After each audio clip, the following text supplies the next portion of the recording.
how it got started is, it's a long way back. I developed Prince's Grant, and Prince's Grant was my sort of dream. I wanted to build a golf course. I'd seen the Masters in 1976, and funny enough, in 1990 I wrote down, sitting in a doctor's room, a long-term goal was to build a golf course. Gee, little did I know that 2-3 years later I'd be building a golf course, and I built Prince's Grant. And while I was there, I met a guy, John Rushmere, who literally changed my life. John Rushmere was an architect who told me that what I was doing the first little project, was a load of rubbish, and he took me down shall we say, a journey learning about villages and why the old villages have got so much more character than modern suburbs. And I said Nottingham Road was the opportunity to create a village in Natal, because Natal has no villages. And the short version is we ended up building Gowrie Village. While I was there, I was asked to build, by the farmer who owned this, what about doing something for my farm?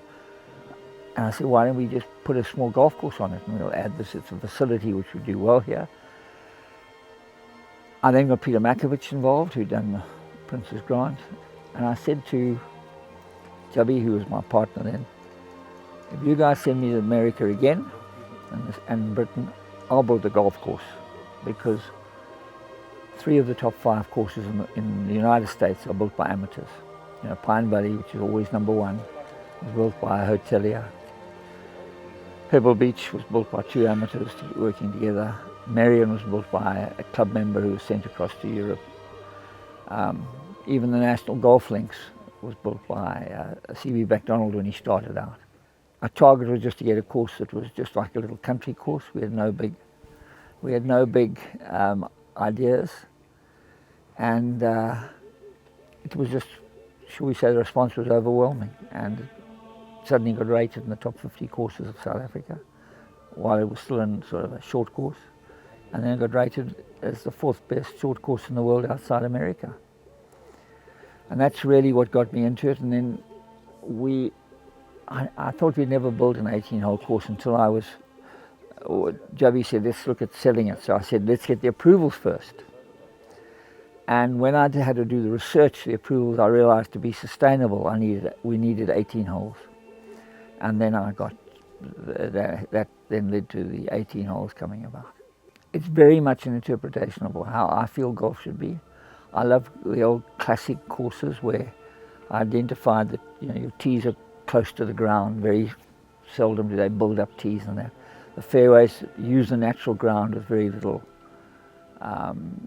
earth being moved, and all the work's done around the greens, where you have the push-up greens where you push a bit of, they could do it with, in those days, donkeys, wheelbarrows and by hand, so they work in the push-up greens and they define their courses with bunkers. And that's very much what you find your old courses of Scotland, the links courses. They were natural, they were there. This is obviously not a links course, it's inland and soils don't allow it to be, but it doesn't stop it having the, if I could call it, the criteria of links courses. It's, or should we say, the foundation of the old courses. You know, the old heathland courses were built like links courses, if I could call it, but they happen to be in heathland areas and they have a different feel to them, but they still have the feel of not being built by machinery, but being built naturally. And that's what really what I've tried to do. 1, we haven't had the money, and 2, it's the way I feel about golf.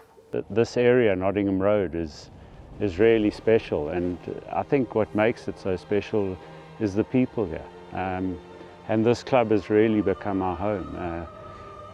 The golf course is magnificent, and as I said in my speech yesterday, you know, what Guy's given us here is quite incredible.